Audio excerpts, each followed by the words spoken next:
How did you meet Mike? We met Mike about a year ago through a friend whose child worked with Mike and said great things about him. How have you seen Ronan change throughout this process? The first example I can think of right now is Ronan is now riding his two-wheeler to school. And when he came here, he was so scared to ride a bike even with training wheels, and they've just slowly worked on it. I think I've seen his confidence change a lot in his physical skills. Ronan's a kid who doesn't really naturally do anything with his body athletically. He'd rather just kind of sit and work on projects. And what he really needed was somebody to encourage him along. Coach Mike has been wonderful at that. I think Ronan always feels like he's doing a great job in Coach Mike's eyes, and that helps him keep going. Look what I found. Do you know Coach Mike Austin? Yeah.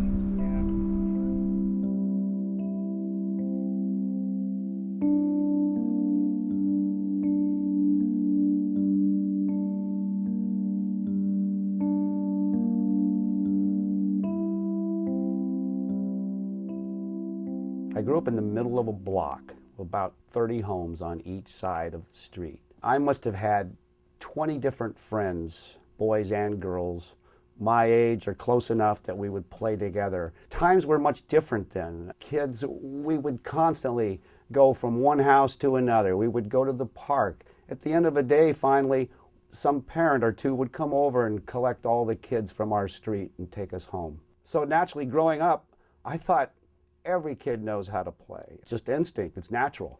I found out it really wasn't. A lot of kids don't know how to play, and that really motivated me. The two things I wanted to do most, the number one thing actually was to play for the San Francisco Giants. But early on I had worked with kids, and that's what I did again. In fact, someone once asked me, well, if you don't play baseball, what would you like to do? And I said, I'd like to play with my friends and get paid for it. To be back, it looks the same. In fact, they look at the ceiling. I hit the ceiling so many times they replaced it. Some of the unique qualities that come off the top of my head are very funny.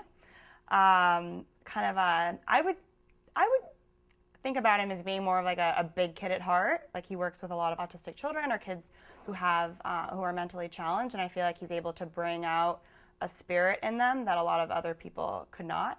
He first taught me how to shoot a jump shot, which was how guys shoot and not how girls shoot it. So I learned at a very young age the right way to shoot a basketball properly. And I also just remember myself being a child and how all of my friends would always look forward to just coming over to the house. He's so funny and so fun to be around that I felt like everyone always feels so comfortable around him and can just really be themselves.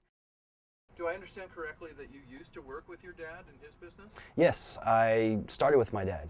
He used to bring me under his wing, and I got to learn a lot of different ways to interact with kids, different techniques and skills that he uses out there that I get to use today. What were some of the interesting things that you think you learned from your dad that help you today in what you're doing? I'd say just having fun is the main thing, and not being so focused on techniques and learning the game, but to really just learn the fun part of the game first, because if you have fun, then you want to do more. Well, my dad does great, and I definitely kind of followed him too. So I love working with kids, I love sports, so really having that first hands-on look at a young age helped me to really realize what I like doing and what I want to do when I grow up. Uh-oh, that's a problem. Uh-oh, he's gonna get me on this one. Out! Nice play. I remember my father saying to me often that you seem to attract kids. You're like a magnet. You have a special way with kids. I didn't really know what he meant, but I figured it out later on that it's something that I do easily, something that I enjoy. And I think that's the key to life. Follow your passion. I just happen to love sports and coaching and kids. I work with kids on the spectrum, a lot of kids with autism or Asperger's, just kids with special needs, maybe kids who have just moved to the school district, having a difficult time transitioning. Those are the kids that I pinpoint. When I was in college, I worked part-time in a boys' military academy. Then for the next 2.5 years, I worked with mentally retarded and emotionally disturbed kids. From there, I went into probation work with juvenile delinquents. I worked with some pretty hardcore kids. Every place I went, I was practicing my counseling, gaining experience, always coaching, always using sports as my vehicle. And I've always noticed that when you get kids out and playing and active, it carries on when they come back into the classroom or into their homes. It's just something that I've always felt strongly. Whoa! You gotta go get it, quick! All kids have different levels of play skills. What I try and teach is that somebody can do something better than you, but perhaps you can do something better than, it doesn't really matter. We're all in on this together. It has to be fun what we're doing. A lot of times what I'm asking kids to do is something that's hard for them, something that they've avoided. A lot of kids love to just stand on the sidelines and watch. They'd love to get in and play. They have no idea how to do it. You just have to be able to let them know that what they're doing is great. It's the fact that you're trying and you're participating. Once we make that step and kids are willing to get out there and try, a lot of great things happen.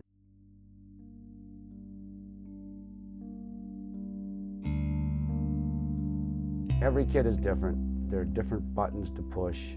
Certain things motivate a child. You just have to find those things out. And a lot of times it's hit and miss at first.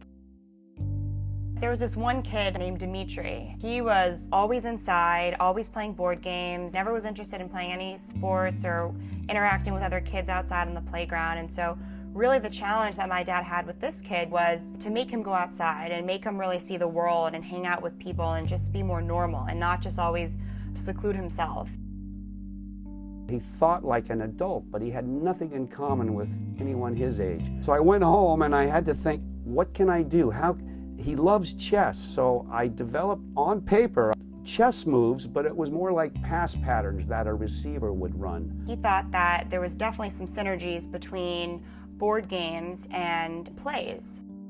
I showed him on paper. I go, you see what this is? It might look like chess moves. It might look like algebra. Actually, these are sophisticated pass patterns that professional and college players run. For the next 2 years, every Friday, he was waiting for me on the front porch. Short pants, tennis shoes, and the football ready to go.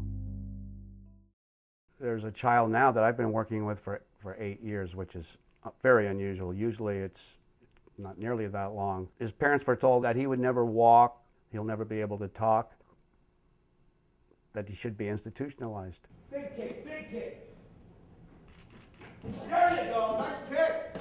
Go, go, go, go, go. We actually met Mike through, we actually got a referral from a speech therapist. And we were actually originally looking for someone that would help with social play type stuff. The one-on-one with Mike has been really amazing, so a lot of the stuff they've done really came from what Mike saw as his needs being.